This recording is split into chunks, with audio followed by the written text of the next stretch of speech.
Hello guys and welcome back to MS Tech Tutorials, and in today's video I'm going to be showing us how to install Call of Duty Warzone for Black Ops 6 on Battle.net. So how to only install Warzone, and let's get straight into it.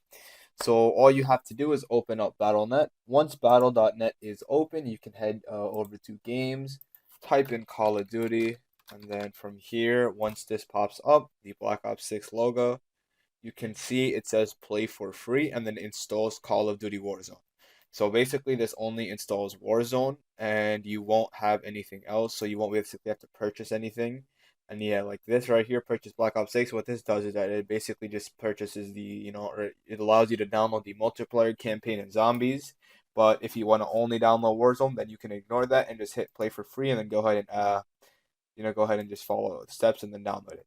And yeah, once that is done, you should be good to go and you should be able to play Warzone. And that is it for the video. Thank you guys for watching. Make sure to give the video a thumbs up, subscribe to the channel, and have a great day.